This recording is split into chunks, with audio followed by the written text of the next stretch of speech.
Kisah Legenda Keris Nogososro dan Sabuk Inten.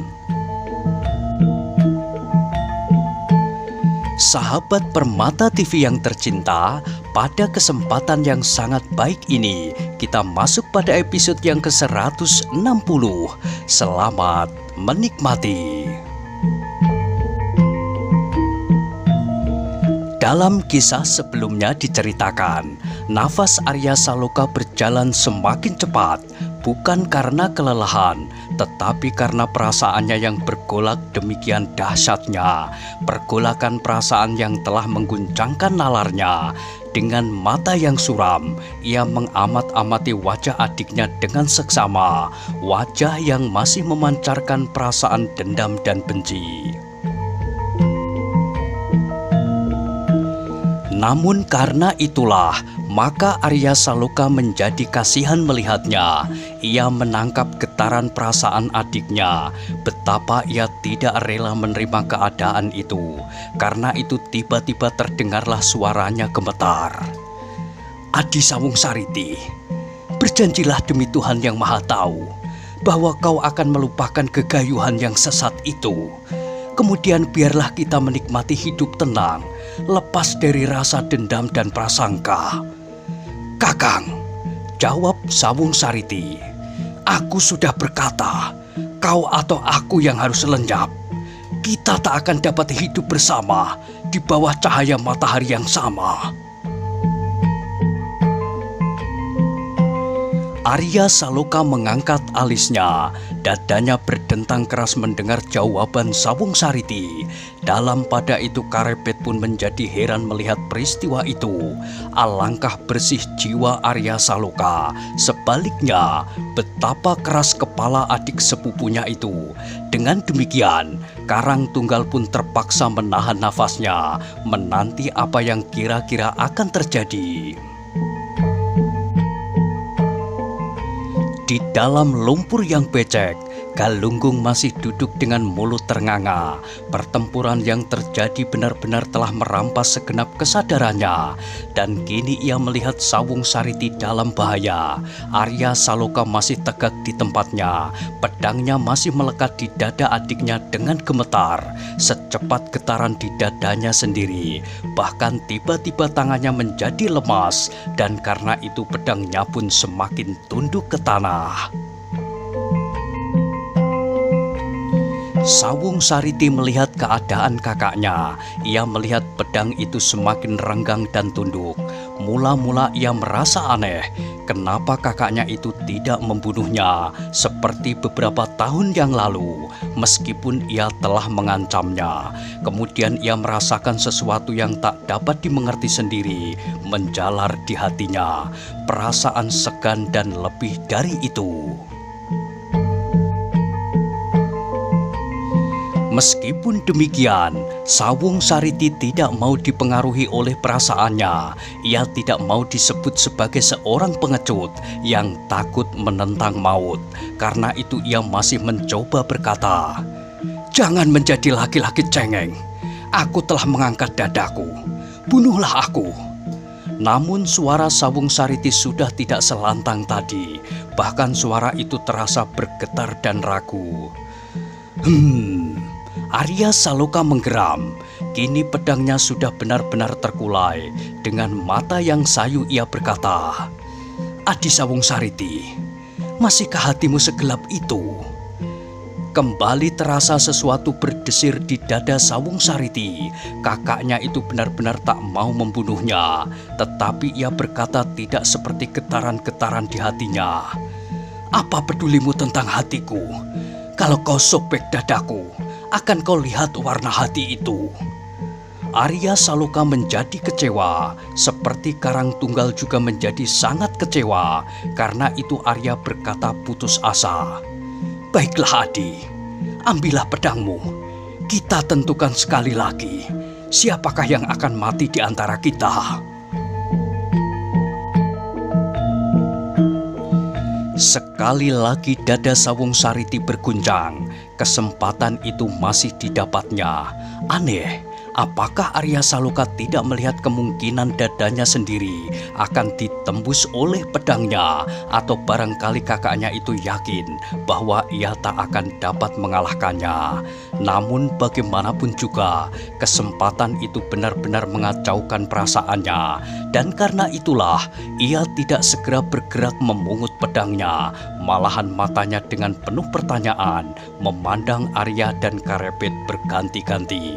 Getaran di dalam dadanya semakin lama menjadi semakin keras. Akhirnya terdengarlah suara lamat-lamat jauh dari dalam relung hatinya berbisik, "Sawung Sariti, alangkah luasnya hati Arya Saloka, seluas lautan yang sanggup menampung air dari manapun datangnya." Dan karena itulah, maka ia masih berdiri mematung. Dalam kesepian yang mencekam itu, tiba-tiba terdengarlah dari balik gerumbul-gerumbul di tepi parit, seseorang berkata, "Persetan kalian, perempuan-perempuan cengeng."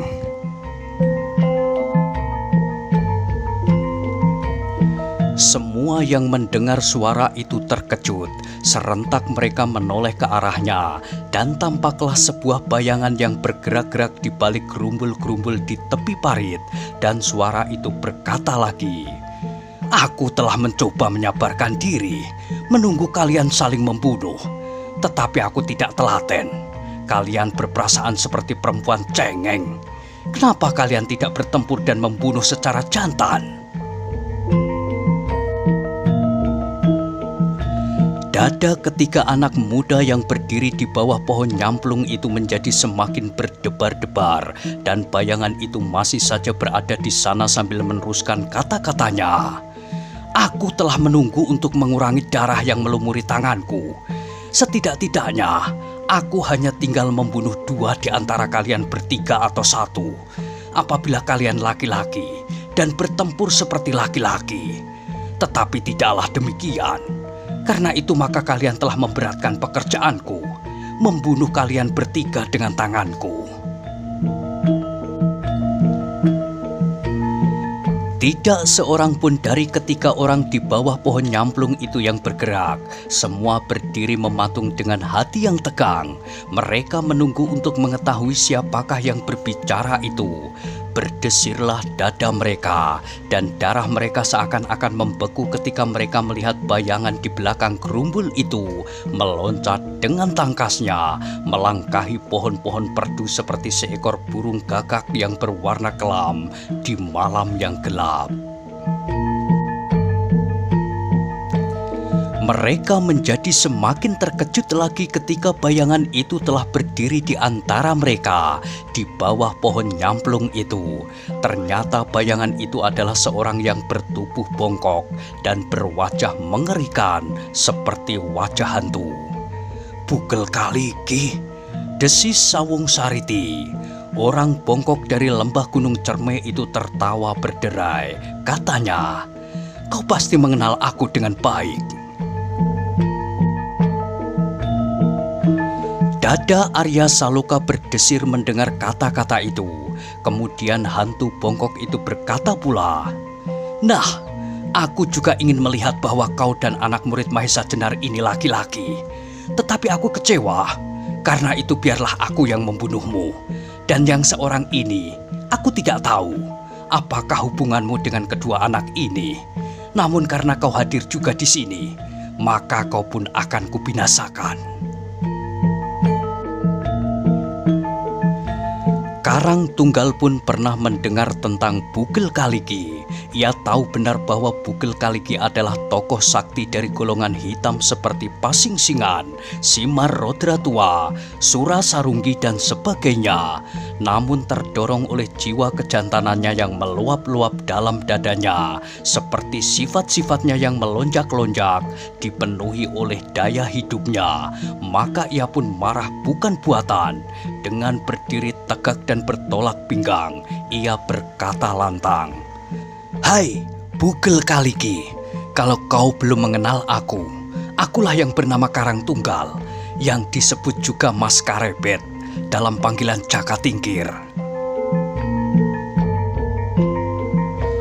Bugel Kaliki mengerutkan keningnya. Ia menjadi heran melihat sikap anak muda yang seakan-akan tak mengenal takut kepadanya itu.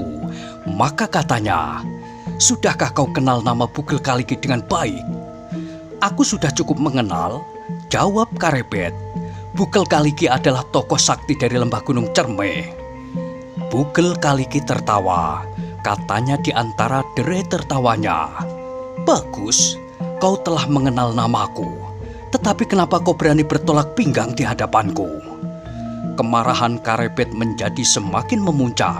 Jawabnya, "Aku tidak mau kau hinakan dengan kata-katamu.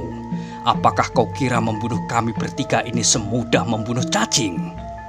Sekali lagi Bugel Kaliki tertawa, lebih keras dari semula, sehingga tubuhnya berguncang-guncang. "Diam!"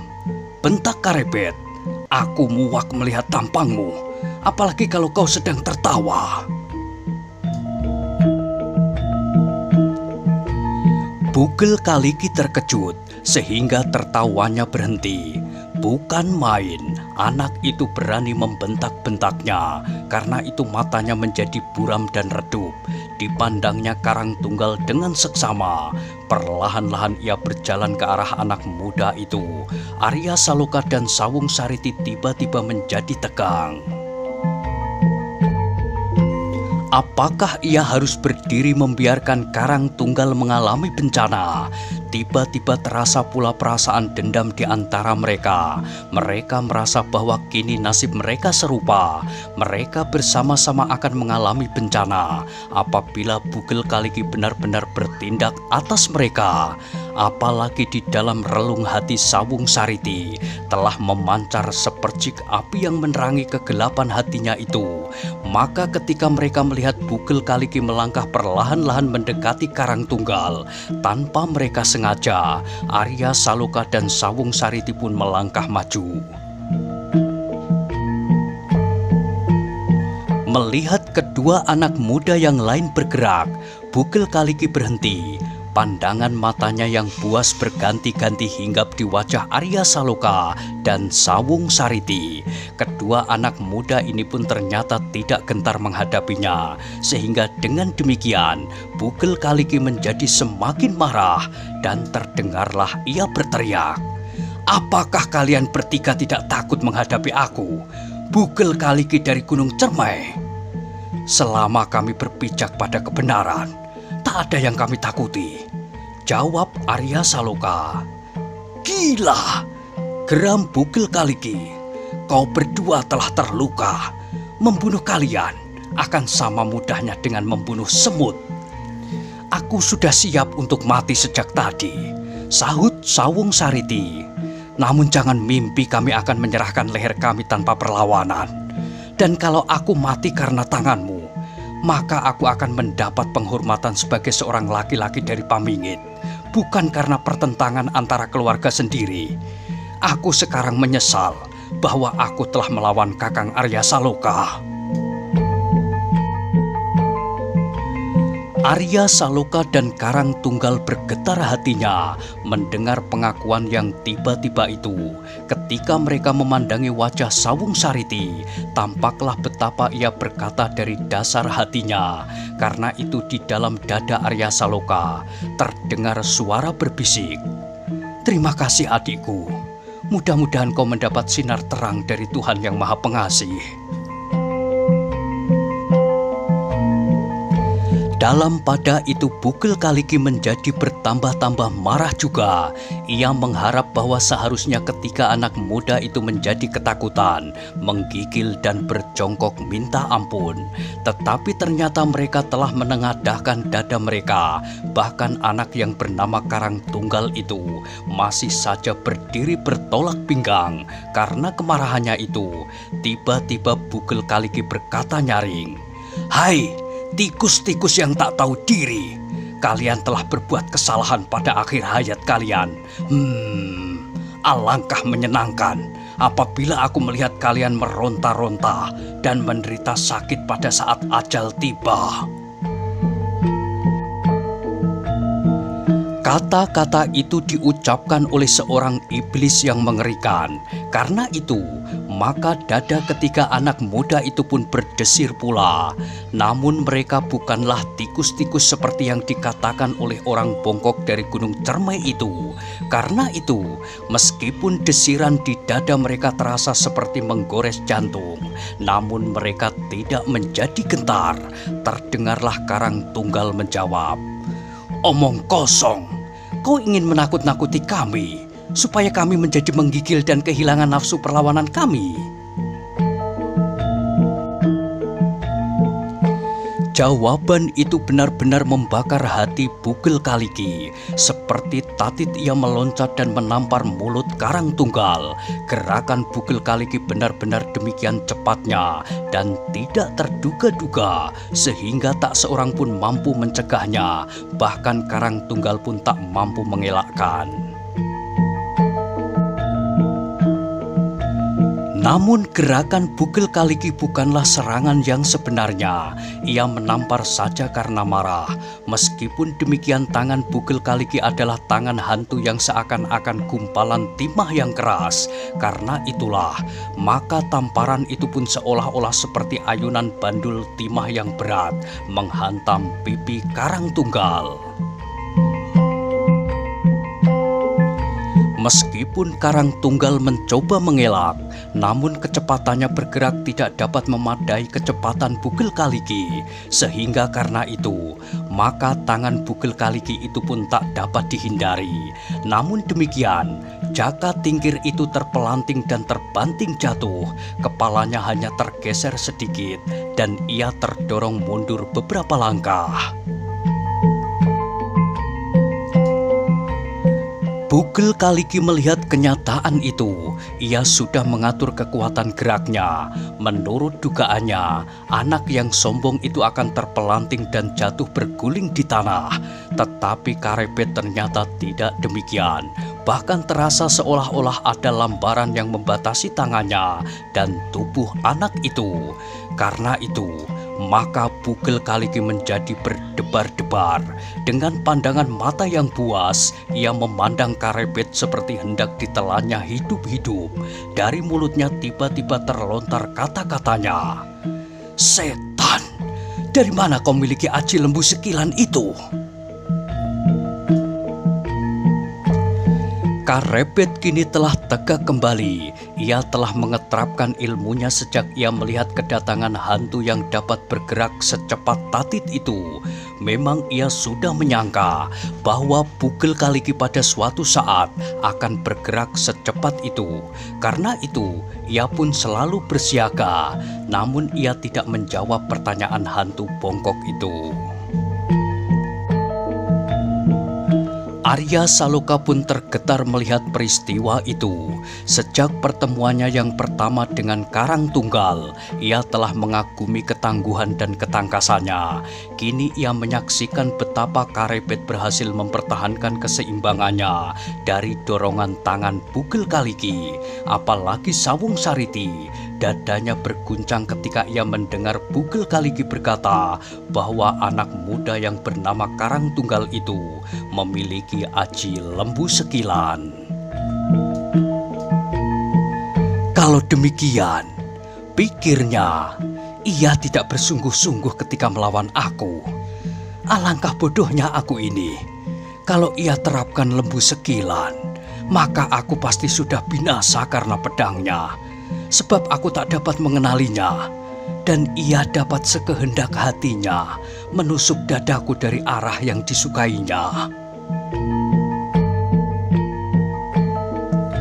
Dalam pada itu terdengar Bugel Kaliki berkata, "Kalau demikian, kaulah yang harus dibinasakan lebih dahulu. Sebab ajimu itu, apabila kelak benar-benar dapat kau matangkan, maka kau akan menggulung jagat. Tetapi sekarang belum. Ternyata kau masih bergetar karena dorongan tanganku. Kalau aku hantam sekuat tenagaku, meskipun kau melambari dirimu dengan lembu sekilan, namun iga-igamu rontok seluruhnya." Karang Tunggal masih tetap berdiam diri, namun ia benar-benar telah bersiaga. Kalau datang serangan yang tiba-tiba dan dengan sepenuh tenaga, ia pun telah bersiap mengelak. Nah, bersiaplah untuk mati. Kalian bertiga akan aku binasakan secepat-cepatnya sebagai pembalasan dendam atas kematian sahabat-sahabatku, kata Bugel Kaliki seterusnya. Karang Tunggal, Arya Saloka dan Sawung Sariti sadar bahwa Bugel Kaliki pasti berusaha untuk melaksanakan kata-katanya. Karena itu segera mereka pun bersiap. Tanpa berjanji, Arya Saloka dan Sawung Sariti bergerak mengambil tempat masing-masing. Mereka berdiri sebelah menyebelah dari hantu bongkok itu, sehingga mereka dapat mengambil garis perkelahian yang berbeda-beda. Sekali lagi terdengar Bugel Kaliki mendengus dan kemudian tertawa pendek. Setelah itu, ia pun mulai bergerak menyerang Karang Tunggal. Namun Karang Tunggal telah benar-benar siap. Ia kali ini berusaha membebaskan dirinya dari tangan Bugel Kaliki. Dan ketika Bugel Kaliki mencoba mengulangi serangannya, datanglah serangan Arya Saloka dan Sawung Sariti bersama-sama. Bugel Kaliki menggeram marah. Terpaksa ia menghindari kedua ujung pedang itu. Namun gerakannya sedemikian tangkasnya, sehingga sesaat kemudian ia pun telah berhasil meloncat menyerang Arya Saloka. Ia menyilangkan pedangnya di muka dadanya, tetapi Bugel Kaliki menggeliat di udara, dan serangannya telah berubah mengarah lambung. Arya terkejut melihat perubahan itu. Untunglah Sawung Sariti dengan pedangnya yang panjang, menyerang langsung dengan garis mendatar, memotong gerakan Bugel Kaliki.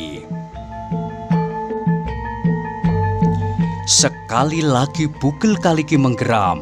Ternyata anak-anak itu benar-benar bukan anak-anak kecil. Ketika ia melihat perkelahian antara Arya Saloka dan Sawung Sariti, memang ia telah mendapat gambaran tentang ilmu kesaktian anak itu. Namun kini ia telah membuktikannya. Namun Bugel Kaliki adalah seorang iblis yang mengerti. Ketika pedang Sawung Sariti itu terjulur, Bugel Kaliki melantingkan ke samping. Dengan demikian Sawung Sariti terseret kekuatannya yang dikerahkan seluruhnya. Bugel Kaliki terkejut. Ia melihat Sawung Sariti sedang mencoba mempertahankan keseimbangan. Dalam keadaan yang demikian, Arya Saloka menyerang karena melihat serangan itu, tetapi ia terhalang oleh adiknya. Yang kemudian dilakukan adalah menjulurkan pedangnya di atas punggung Sawung Sariti menanti kedatangan Bugel Kaliki. Tetapi perlawanan itu tak banyak berarti bagi Bugel Kaliki. Dengan cepatnya ia melontar diri ke arah anak muda dari pambingit itu. Tetapi sekali lagi Bugel Kaliki menggeram, bahkan mengumpat-umpat tak habis-habisnya ketika tiba-tiba tubuhnya tertumbuk dengan Karang Tunggal yang sengaja menghalang-halangi geraknya. Dengan demikian, Bugel Kaliki terhenti di tempatnya, namun Karang Tunggal terpelanting beberapa langkah dan jatuh berguling-guling. Untunglah bahwa ia berhasil menempatkan dirinya, sehingga tidak menimpa Sawung Sariti dan Arya Saloka. "Gila!" teriak Bugel Kaliki. "Kau tidak mati karena benturan ini. Sebagaimana kau lihat," sahut Karang Tunggal yang sudah berhasil berdiri. Ternyata aji lembu sekilan telah menyelamatkannya. Meskipun ia terpaksa terpelanting jatuh, namun ia tidak mengalami luka pada tubuhnya.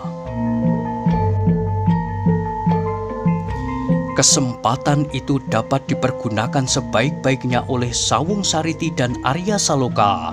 Secepat-cepatnya mereka mempersiapkan diri mereka untuk menanti serangan-serangan yang baru. Tetapi pertempuran yang baru sebentar itu telah memberi mereka gambaran bahwa umur mereka tidak akan terlalu panjang lagi. Bugel Kaliki segera bersiap maju. Matanya menjadi bertambah merah karena kemarahan yang menyala di dadanya semakin menjadi-jadi pula ketika anak muda itu ternyata mampu bertahan beberapa saat menghadapinya. Karena itu ia menggeram tak henti-hentinya dan mengumpat tak habis-habisnya. Ketika Bugel Kaliki telah siap dengan serangannya, tiba-tiba ia terkejut sehingga ia tegak mematung. Ia melihat anak yang bernama Karang Tunggal itu meraih sesuatu dari dalam bajunya, dan ketika tangannya itu ditariknya, ia telah menggenggam sebilah keris yang memancarkan cahaya yang buram seperti bara. Dan tiba-tiba pula dari mulutnya terdengarlah ia berdesis, "Sangkelat." "Ya," sahut Karang Tunggal, "inilah Kiai Sangkelat." "Setan," hantu itu bergumam. Namun hatinya berdebar-debar cepat sekali, apalagi ketika ia melihat keris itu tidak bercahaya berkilat-kilat seperti yang pernah didengarnya. Dan pernah juga ia mendengar cerita bahwa Sangkelat yang demikian itu menyatakan bahwa jiwa keris itu telah luluh di dalam jiwa pemegangnya. Apalagi ketika ia mendengar bahwa Karang Tunggal membenarkan dugaannya bahwa yang dipegang itu adalah Kiai Sangkelat. Arya Saloka dan Sawung Sariti pun berdebar-debar pula melihat keris itu. Meskipun mereka belum pernah mengenalnya, namun terasa bahwa Wesi Aji yang bercahaya buram itu mempunyai pembawaan yang luar biasa. Apalagi ketika mereka mendengar Bugel Kaliki menyebut nama keris itu, Sangkelat, dan nama keris itu pernah didengarnya. Bagi Arya Saloka, keris yang bernama Kiai Sangkelat itu telah memperingatkan kepadanya bahwa ia pun membawa pusaka yang dapat diandalkan pula, meskipun belum setingkat Kiai Sangkelat. Karena itu, dengan gerak di luar sadarnya, pedang di tangannya berpindah ke tangan kirinya, dan tiba-tiba tangan kanannya telah memegang sebuah pisau belati panjang yang bercahaya kekuning-kuningan. Melihat pisau itu, Bugel Kaliki terkejut untuk kedua kalinya. Sekali lagi mulutnya berdesis, "Kiai Suluh." "Ya," sahut Arya pendek. Geram Bugel Kaliki. "Dari mana kalian mendapat benda-benda aneh itu, Sangkelat dan Suluh? Bukankah Kiai Suluh itu pusaka pasing-singan?" "Ya," sahut Arya. "Persetan dengan pusaka-pusaka itu." Tiba-tiba ia berteriak. Suara menggema berulang-ulang, namun terasa dalam nada suaranya bahwa kedua pusaka itu benar-benar mempengaruhi perasaannya. Melihat kedua kawan senasibnya memegang pusaka-pusaka yang dapat mempengaruhi lawannya, Sawung Sariti berbesar hati pula. Dengan demikian, perlawanan mereka pasti akan bertambah panjang. Mudah-mudahan ada sesuatu yang dapat merubah keseimbangan pertempuran itu. Maka karena itulah ia berkata dengan suara nyaring, "Kakang, berikan pedang itu kepadaku apabila tak kau pergunakan lagi." Arya Saloka memandangi adiknya. Ia telah memegang pusaka yang cukup menggetarkan. Karena itu, dengan tidak berkeberatan, diserahkannya pedang di tangan kirinya kepada adiknya.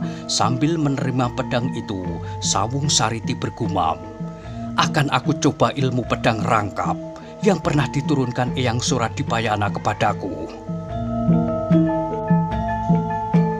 "Pusaka-pusaka itu tak ada artinya bagi kalian. Bahkan aku akan berterima kasih kepada kalian, karena setelah kalian mati, maka pusaka-pusaka itu akan menjadi milikku," kata Bugel Kaliki pula. Karang Tunggal yang mempunyai sifat-sifat aneh itu tertawa. Jawabnya, "Jangan berpura-pura, suaramu gemetar." Bukan main marahnya hantu dari Gunung Cerme itu mendengar hinaan yang keluar dari mulut anak-anak. Karena itu ia pun segera meloncat, membuka serangan yang dahsyat. Namun anak-anak muda pun telah bersiaga. Segera anak-anak itu bergerak pula memberikan perlawanan yang gigih. Kiai Sangkelat, Kiai Suluh, dan permainan pedang rangkap Sawung Sariti yang mengagumkan. Kedua pedang itu tampaknya seperti saling membelit dan mematuk-matuk berganti-ganti. Tetapi di antara mereka bertiga, Bugel Kaliki seakan-akan dapat bergerak-gerak seperti asap yang tak dapat mereka sentuh dengan senjata-senjata mereka. Namun meskipun demikian, Bugel Kaliki pun tak dapat berbuat sekehendak hatinya atas ketiga lawan-lawannya yang masih sangat muda itu. Meskipun ketiga-tiganya bukan berasal dari satu perguruan, namun mereka dapat bekerja bersama dalam susunan yang rapi. Mereka mencoba sekuat-kuat mungkin saling mengisi dan saling memperkuat serangan di antara mereka. Apalagi dengan kedua pusaka yang menggetarkan hati di tangan Karebet dan Arya Saloka, maka Bugel Kaliki benar-benar harus berhati-hati. Meskipun demikian, ia adalah tokoh tua yang sudah kenyang makan pahit getir perkelahian, pertempuran, dan segala macam kekerasan. Bugel Kaliki dapat membunuh lawannya dan kemudian duduk di atas bangkai itu sambil makan seenaknya. Demikianlah pertempuran itu menjadi semakin sengit. Dalam keadaan demikian seakan-akan kedua belah pihak berada dalam keseimbangan. Karang Tunggal ternyata berada 2-3 lapis di atas kemampuan Arya Saloka.